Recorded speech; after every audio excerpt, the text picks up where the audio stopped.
नमस्कार दोस्तों। तो सेल और मॉलिक्यूलर बायोलॉजी की हमारी 2 क्लास पहले हो चुकी है। ये तीसरी क्लास है और अभी इसको हम आगे कंटिन्यू करते हैं। इसका पहला सवाल देखते हैं। संतति कोशिकाओं में माइटोकॉन्ड्रिया और लवक आदि का वितरण कब होता है? आपको बताना है कि जब भी सेल डिवीजन अपन करते हैं, कोशिकाओं का विभाजन करते हैं, तो किस विभाजन के समय माइटोकॉन्ड्रिया और लवक का वितरण होता है। कल हमने प्रोफेज, मेटाफेज, एनाफेज, टीलोफेज ये सब डिवीजन जो देखी थी, G1, S, G2, एम प्रावस्था। तो एम प्रावस्था में हमने क्या पढ़ा था कि उसमें प्रोफेज होती है, मेटाफेज होती है, एनाफेज होती है। ठीक है। उस डिवीजन के बाद कोशिका द्रव का विभाजन और होता है। जब भी ये प्रावस्था कंप्लीट हो जाती है, प्रोफेज, मेटाफेज, एनाफेज, टीलोफेज, उसके बाद में कोशिका द्रव का विभाजन होता है। और जब कोशिका द्रव का विभाजन होता है तभी माइटोकॉन्ड्रिया और लवक का वितरण होता है। ठीक है, तो इसका राइट आंसर यही हो जाएगा। कोशिका द्रव विभाजन के समय माइटोकॉन्ड्रिया लवक का वितरण होता है। ठीक है, जब भी सेल डिवीजन करते हैं अपन तो उसके बाद में कोशिका द्रव का विभाजन होता है। कोशिका द्रव के विभाजन के में ही क्या होता है, माइटोकॉन्ड्रिया लवक का अलग अलग सेल में वितरण हो जाता है। नेक्स्ट क्वेश्चन देखते हैं। हाँ, इसकी थोड़ी सी इसमें कुछ की पॉइंट और है कि जो प्रोफेज होती है उसमें क्या काम होता है, मेटाफेज में क्या होता है, एनाफेज में क्या होता है, ये सब और देख लेते हैं। तो पहली स्टेज होती है सेल डिवीजन की, प्रोफेज अवस्था। उसमें क्या देखने को मिलता है कि क्रोमेटिन से गुणसूत्र तर्कु का निर्माण होता है। ये तर्कु, इसको सही कर लेना। क्रोमेटिन से गुणसूत्र तर्कु का निर्माण होता है। किस अवस्था में? प्रोफेज अवस्था में। क्लियर। मेटाफेज अवस्था में क्या होता है? मेटाफेज अवस्था में जो अर्धगुणसूत्र बनते हैं वो सेंट्रोमियर से जुड़े होते हैं। अर्धगुणसूत्र किससे जुड़े होते हैं? सेंट्रोमियर से जुड़े होते हैं। केंद्रक झिल्ली और केंद्रिका, इसमें लिख लेना, केंद्रक झिल्ली और केंद्रिका क्या हो जाती है? गायब हो जाती है। ठीक है, केंद्रक झिल्ली और केंद्रिका इसमें मेटाफेज अवस्था में गायब हो जाती है। ठीक है, जो गुणसूत्र होते हैं, जो सेंट्रोमियर जो होते हैं, सेंट्रोमियर के साथ जुड़े होते हैं, वो मेटाफेज प्लेट का निर्माण कर लेते हैं। बिल्कुल मिड में जुड़ते हैं, बिल्कुल मध्य में जुड़ के एक मेटाफेज प्लेट का निर्माण कर लेते हैं। ठीक है, उसके बाद है एनाफेज। एनाफेज अवस्था में क्या होता है? सेंट्रोमियर का डिवीजन शुरू हो जाता है। और टेलोफेज में गुणसूत्र का विपरीत ध्रुवों पर पहुंचना। और केंद्रक और केंद्रिका जो है, केंद्रक जो झिल्ली और केंद्रिका जो मेटाफेज प्रावस्था में गायब हो गई थी, वो अब केंद्रिका और केंद्रक झिल्ली टीलोफेज अवस्था में फिर से देखने को मिलती है। ठीक है, तो ये सेल डिवीजन की प्रावस्था थी। इस सेल डिवीजन के बाद क्या होगा? कोशिका द्रव का विभाजन। क्लियर। नेक्स्ट सवाल देखते हैं। तर्कु निर्माण, ये तर्कु है। तर्कु निर्माण किस प्रकार के विभाजन में नहीं होता? यहाँ पर नहीं पूछा है कि किस विभाजन में तर्कु का निर्माण नहीं होता। तो हमने पढ़ा है कि माइटोसिस और मियोसिस हम जब भी पढ़ते हैं, समसूत्री विभाजन और अर्धसूत्री विभाजन जब भी पढ़ते हैं, तर्कु का निर्माण तो हम देखते ही हैं। लेकिन असूत्री विभाजन में तर्कुओं का निर्माण नहीं होता है। क्लियर। असूत्री विभाजन में क्या होता है? सेल नॉर्मली एक प्लेट के द्वारा डिवाइड हो जाती है। इनमें किसी प्रकार के तर्कुओं का निर्माण नहीं होता है।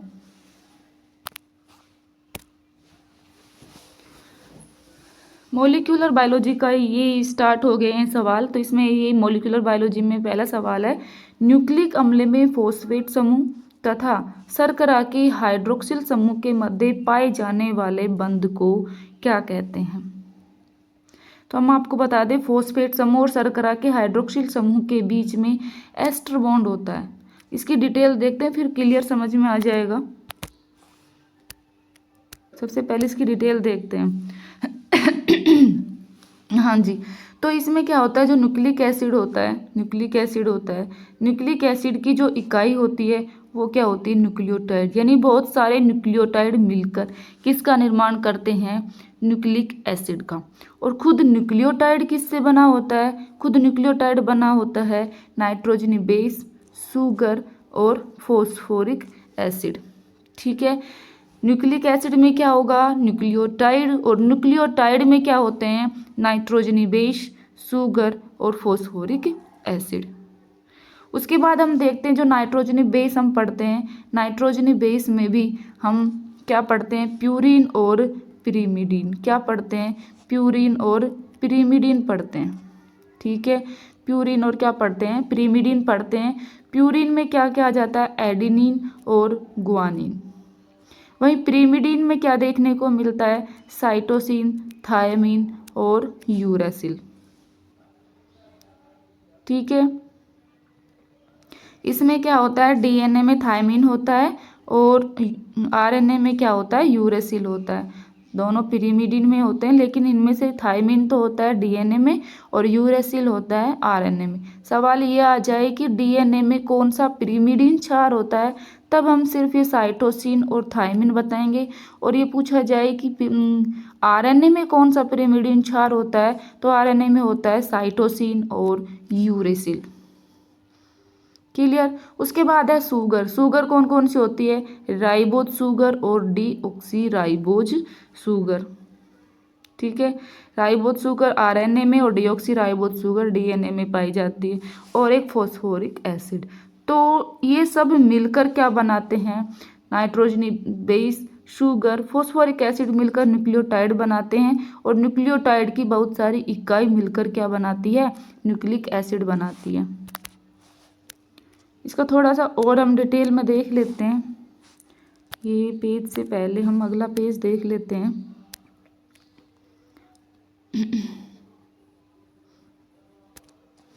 पहले इस पेज को देखते हैं। हाँ, तो इसमें क्या है कि जो न्यूक्लियोसाइड होते हैं शुगर और बेस से मिलकर बने होते हैं। ठीक है, शुगर और बेस मिलकर किसका निर्माण करते हैं, न्यूक्लियोसाइड का निर्माण करते हैं। जब इस शुगर बेस के साथ क्या मिल जाता है, फॉस्फेट भी मिल जाता है, तो इसको हम क्या कहेंगे, न्यूक्लियोटाइड। ठीक है, तो सबसे पहले हमने क्या देखा कि न्यूक्लियोसाइड होता है, न्यूक्लियोसाइड में शुगर और बेस होती है। और जब शुगर और बेस के साथ फॉस्फेट मिल जाता है, तब हम उसको क्या कह देते हैं, न्यूक्लियोटाइड। क्या कहते हैं, न्यूक्लियोटाइड। जब ये बहुत सारे न्यूक्लियोटाइड मिलकर किसका निर्माण कर लेते हैं, पॉलीन्यूक्लियोटाइड का। तो ये आपस में क्या होता है कि ये हमने क्या पढ़ा, एक न्यूक्लियोटाइड है जिसमें फॉस्फेट, शुगर, बेस है, ये दूसरा न्यूक्लियोटाइड बन जाता है। ठीक है, ये आपस में जुड़कर किसका निर्माण करते हैं, पॉलीन्यूक्लियोटाइड का निर्माण करते हैं। ठीक है, किसका निर्माण करते हैं, पॉलीन्यूक्लियोटाइड का। और ये पॉलीन्यूक्लियोटाइड को ही क्या कहते हैं, न्यूक्लिक एसिड। क्या कहते हैं, न्यूक्लिक एसिड। ओके, अब जैसे सेम ये स्ट्रक्चर इस साइड में है, सेम स्ट्रक्चर इस साइड में है, ऐसे ही सेम स्ट्रक्चर इस साइड में भी देखने को मिलेगी। ठीक है, ये सेम स्ट्रक्चर हमें इस साइड भी देखने को मिलेगी। यानी बेस, यहाँ बेस से कनेक्ट होकर सेम दूसरी स्ट्रैंड, ये हमने सिर्फ न्यूक्लिक एसिड एक स्ट्रैंड, डीएनए की सिर्फ एक स्ट्रैंड आपको दिखाई है कि न्यूक्लिक एसिड की या डीएनए की जो एक स्ट्रैंड होती है उसमें क्या क्या होता है। तो इसमें देखिए पॉलीन्यूक्लियोटाइड जुड़े होते हैं। तो शुगर, हमने क्या बताया कि न्यूक्लियोटाइड में क्या होता है, फॉस्फेट, शुगर और बेस होता है। फॉस्फेट, शुगर और क्या होता है, बेस। ये एक क्या है, न्यूक्लियोटाइड। ऐसे ही बहुत सारे न्यूक्लियोटाइड आपस में जुड़कर किसका निर्माण करते हैं, पॉलीन्यूक्लियोटाइड का निर्माण करते हैं। क्लियर, पॉलीन्यूक्लियोटाइड का निर्माण करते हैं बहुत सारे न्यूक्लियोटाइड मिलकर। और इनके अंदर फॉस्फेट समूह शुगर से जिस बॉन्ड के द्वारा जुड़े होते हैं उसको बोलते हैं डाइएस्टर बॉन्ड। अभी अगले पेज में इसको अच्छे से समझाते हैं। इसमें इस पेज में देखिए, अभी हमने जो स्ट्रैंड एक बनाई थी उसकी ये स्ट्रक्चर के रूप में देखिए इसको। उसमें हमने क्या बताया था कि शर्करा होती है, ठीक है। शर्करा होती है, शर्करा के साथ साथ फॉस्फेट जुड़ा होता है और साइड में क्या जुड़े होते हैं, बेस जुड़े होते हैं। तो ये एक क्या बना लिया था, ये हमने एक क्या बना लिया था, एक न्यूक्लियोटाइड बना लिया था। ठीक है। दूसरा न्यूक्लियोटाइड हमें यहाँ देखने को मिलता है, सेम न्यूक्लियोटाइड यहाँ देखने को मिलता है। तो इस तरीके से बहुत सारे न्यूक्लियोटाइड मिलकर एक स्ट्रैंड का निर्माण करते हैं।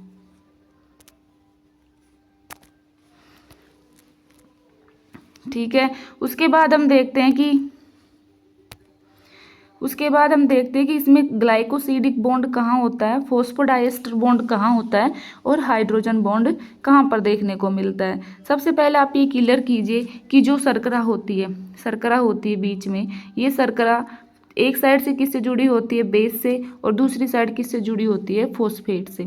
तो इस चीज़ को ध्यान रखना कि जो शर्करा होती है उसके ये 2 नंबर कार्बन होता है। कौन सा नंबर कार्बन होता है, 2 नंबर कार्बन होता है। और अपने 2 नंबर कार्बन से ये बेस के 9 नंबर कार्बन से जुड़ी होती है। ये नाइट्रोजन लगा लो चाहे कार्बन लगा लो, मतलब 9 नंबर की स्ट्रैंड से ये जुड़ी होती है।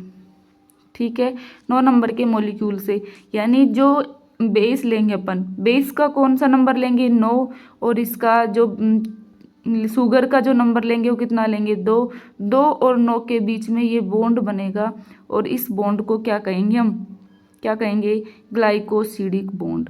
कौन सा बॉन्ड कहेंगे, इस बॉन्ड को क्या कहेंगे, ग्लाइकोसिडिक बॉन्ड। ये बॉन्ड कौन सा है, ग्लाइकोसिडिक बॉन्ड। यानी शर्करा और बेस के बीच में ग्लाइकोसिडिक बॉन्ड होता है। शर्करा का कार्बन नंबर 2 और बेस का कौन सा लेते हैं, 9 नंबर मॉलिक्यूल लेते हैं, उनके बीच कौन सा बॉन्ड होता है, ग्लाइकोसिडिक बॉन्ड। ठीक है। और शर्करा के 3 नंबर कार्बन से फॉस्फेट जुड़ा होता है और शर्करा के 5 नंबर कार्बन से भी फॉस्फेट जुड़ा होता है। शर्करा के 3 नंबर से भी फॉस्फेट जुड़ा होता है और उसके 5 नंबर से भी फॉस्फेट जुड़ा होता है। तो शर्करा और फॉस्फेट के बीच में जो बॉन्ड होता है इसको बोलते हैं एस्टर बॉन्ड। कौन सा बॉन्ड बोलते हैं, एस्टर बॉन्ड। चूंकि ये दोनों साइड से जुड़े होते हैं फॉस्फेट से, तो इसको बोल देते हैं डाई एस्टर बॉन्ड। फॉस्फेट से दोनों साइड जुड़े होते हैं तो फॉस्फोडाइएस्टर बॉन्ड बोल देते हैं। ठीक है। तो इसमें हमने 2 बॉन्ड देखे अभी तक। पहला जो बॉन्ड देखा शर्करा और बेस के बीच में, जो कौन सा बॉन्ड था, ग्लाइकोसिडिक बॉन्ड। दूसरा बॉन्ड हमने कौन सा देखा, ये 3 नंबर और 5 नंबर कार्बन से एस्टर बॉन्ड। 2 बॉन्ड है इसलिए इसको डाइएस्टर बॉन्ड बोल दिया। फॉस्फेट से जुड़ रहा है इसलिए इसको फॉस्फोडाइएस्टर बॉन्ड बोल दिया। उसके बाद आते हैं हाइड्रोजन बॉन्ड। अभी हमने बताया कि ये सिर्फ हमारे पास एक सिंगल स्ट्रैंड है। कौन सी स्ट्रैंड है, सिंगल स्ट्रैंड है। ठीक है। सेम ऐसी स्ट्रैंड दूसरी साइड भी होती है। अब जैसे ये ए है, एडेनिन है, एडेनिन और जो गुआनिन, थायमिन और साइटोसिन है, ये आपस में जुड़ी होती है। तो जो ये ए है ये थायमिन से डबल बॉन्ड के द्वारा जुड़ी होगी। ए किसके द्वारा जुड़ी होगी, 1 मिनट इसको हम क्लियर कर देते हैं। आपने पढ़ा होगा कि एडेनिन और थायमिन के बीच में कौन सा बॉन्ड होता है, डबल बॉन्ड होता है। तो एडेनिन और थायमिन के बीच कौन सा बॉन्ड होता है, डबल बॉन्ड होता है। एडेनिन और थायमिन के बीच में डबल बॉन्ड होता है। थायमिन और एडेनिन के बीच में कौन सा बॉन्ड होता है, डबल बॉन्ड होता है। ठीक है। तो ये इस साइड में गुआनिन और साइटोसिन के बीच में ट्रिपल बॉन्ड देखने को मिलता है। तो इन बॉन्ड को क्या बोलेंगे, हाइड्रोजन बॉन्ड। कौन सा बॉन्ड बोलेंगे, हाइड्रोजन बॉन्ड। ठीक है। यानी दोनों क्षार के बीच में अगर जो बॉन्ड होगा तो वो बॉन्ड कैसा होगा, हाइड्रोजन बॉन्ड। तो तीनों बॉन्ड को याद रखना। जब भी किसी शर्करा के साथ क्षार जुड़ा होगा तो ग्लाइकोसिडिक बॉन्ड, जब भी किसी शर्करा के साथ फॉस्फेट समूह जुड़ा होगा तो फॉस्फोडाइएस्टर बॉन्ड, और जब भी 2 क्षार आपस में जुड़े होंगे तो हाइड्रोजन बॉन्ड। और 2 क्षार कब जुड़ेंगे, जब 2 स्ट्रैंड जुड़ेगी आपस में, तभी ये बॉन्ड देखने को मिलेगा। क्लियर। आगे देखते हैं इसका। हाँ, एक चीज़ और याद रखना कि जो शुगर होती है, जो भी हम पढ़ते हैं, कार्बोहाइड्रेट पढ़ते हैं, कुछ अदर शुगर पढ़ते हैं, तो उनके बीच में भी कौन सा बॉन्ड होता है, ग्लाइकोसिडिक बॉन्ड देखने को मिलता है। ठीक है। अभी हमने ग्लाइकोसिडिक बॉन्ड क्या पढ़ा है, शर्करा शुगर और बेस के बीच में पढ़ा है। ठीक है। शुगर और बेस के बीच ग्लाइकोसिडिक बॉन्ड पड़ा है। ये ग्लाइकोसिडिक बॉन्ड जो है दोनों शुगर के बीच भी देखने को मिलती है। ठीक है। इस चीज़ का भी ध्यान रखें। तो ग्लाइकोसिडिक बॉन्ड इनके बीच भी देखने को मिल लेता है।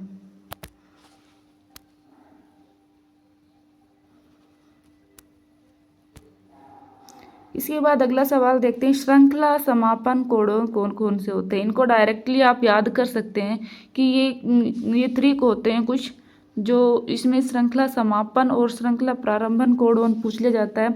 अभी आप इनको ये याद रख लो कि समापन कोडोन कौन कौन से होते हैं, UAA, UGA और UAG है, इसको सही कर लेना, UAG, ठीक है। तो ये जो है इसमें इसके समापन कोडोन रहेगा, इसको डायरेक्ट याद कर लेना आप। इसमें आप ये देख सकते हैं जीनेटिक कोड चार्ट है, इसमें जो ये दिखाया गया है UAA, UAG और UGA, ये तीनों क्या है, समापन कोडोन है, और AUG ये क्या है, प्रारंभन कोडोन है, ठीक है।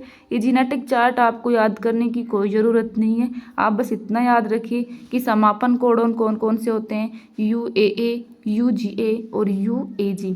वहीं प्रारंभन कोडोन कौन सा होता है, AUG। प्रारंभन कोडोन यहाँ मैंने लिख भी दिया, प्रारंभन कोडोन कौन कौन से होते हैं, AUG और GUG। AUG के अलावा GUG भी प्रारंभन कोडोन होता है, और जॉर्ज गैमोत्री कूट इनको बोलते हैं। नेक्स्ट सवाल देखते हैं, अनुलेखन इकाई में कूट लेखन रज्जुक के अनुक्रम को, ये कूट लेखन अनुक्रम का रज्जुक लिखा हुआ है, अब इनका क्या लिखवाया है, इनका एंटीकूट लिखवाया है। अब जैसे अपने पास क्या है, तो दूत RNA के अनुक्रम को लिखना है, दूत RNA। अब यहाँ पर ये चीज़ याद रखनी है कि इसमें किसका पूछा है, RNA का पूछा है, ठीक है। तो RNA में क्या क्या होता है, अभी हम पीछे पढ़ के आए, RNA में क्या क्या होता है, यूरेसिल होता है, ठीक है। RNA में कौन सा होता है, यूरेसिल होता है। तो इसमें थायमीन तो होगा ही नहीं, पहली बात तो इस चीज़ को क्लियर कर लेना कि इसमें थायमीन तो देखने को मिलेगा ही नहीं। तो जिस एग्जाम्पल में थायमीन है उसको हम कट कर देंगे, ठीक है। तो यहाँ पर क्या है, थायमीन देखने को मिल रहा है, तो इस चीज़ को हम कट कर देंगे कि ये तो हो ही नहीं सकता। दूसरा, थायमीन को हम यहाँ से भी कट कर देंगे कि इसमें भी थायमीन देखने को मिल रहा है। तो अब इसको ज़्यादा नहीं पढ़ना है, ज़्यादा सोल्व करने की ज़रूरत नहीं है, इसको डायरेक्ट देखो। अब ये A है, एडेनिन है, एडेनिन के साथ क्या जुड़ता है, थायमीन जुड़ता है, क्या जुड़ता है, थायमीन। लेकिन थायमीन होता नहीं तो जुड़ेगा क्या, यूरेसिल। तो यू सिर्फ इसमें है, इसमें तो क्या है, इसमें क्या है, A है, तो राइट आंसर क्या हो जाएगा, D हो जाएगा। इसको पूरे को सोल्व करने की ज़रूरत नहीं है, बस इतना देखना है कि फर्स्ट में A के साथ क्या जुड़ेगा, DNA में थायमीन जुड़ता है, लेकिन यहाँ क्या जुड़ेगा, यूरेसिल।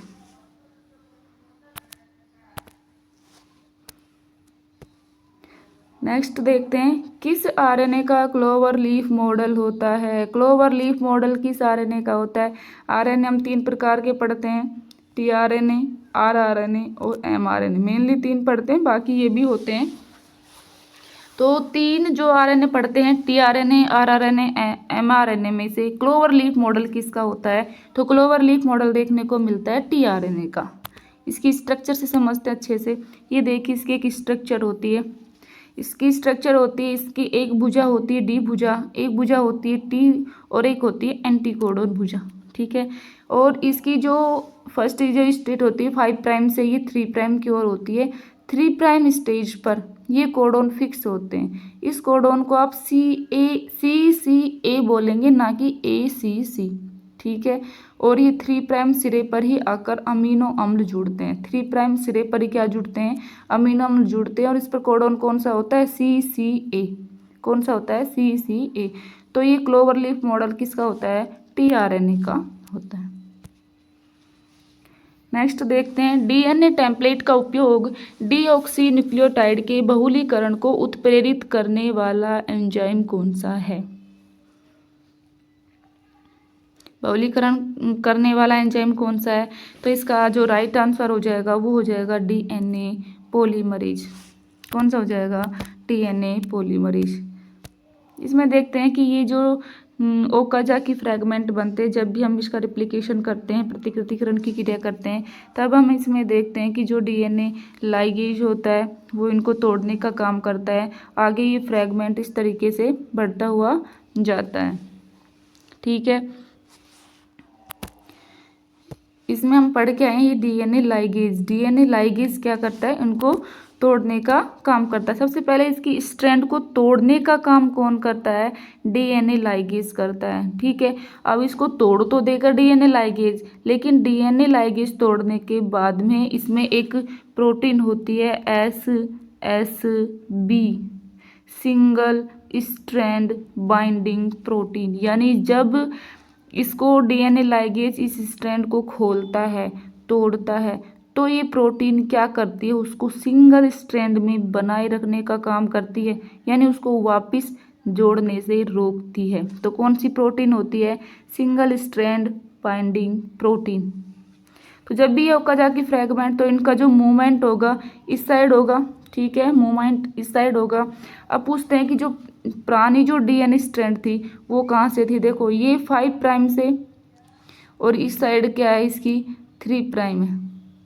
कौन सी है, 3 प्राइम है। लेकिन जो ओकाजाकी फ्रैगमेंट बनेंगे, अब ये 3 प्राइम है इसकी, तो ये 5 प्राइम होगी। ये 3 प्राइम इस साइड में है, तो यहाँ पर इसकी क्या है 5 प्राइम है। तो जब ये 5 प्राइम है तो ये 3 प्राइम पर स्ट्रैंड बनेगा।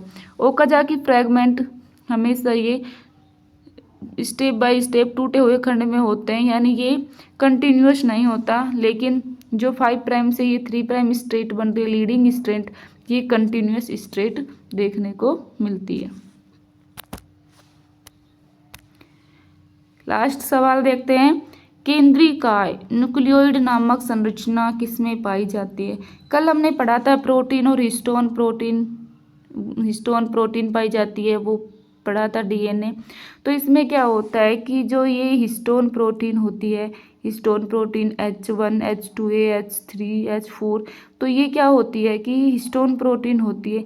इस हिस्टोन प्रोटीन पर डीएनए कुंडलित हो जाते हैं, डीएनए आपस में जुड़ जाते हैं और जुड़कर किसका निर्माण कर लेते हैं, न्यूक्लियोइड का। और ये संरचना सिर्फ किस में देखने को मिलती है, प्रोकैरियोटिक में। किस में देखने को मिलती है, प्रोकैरियोटिक में।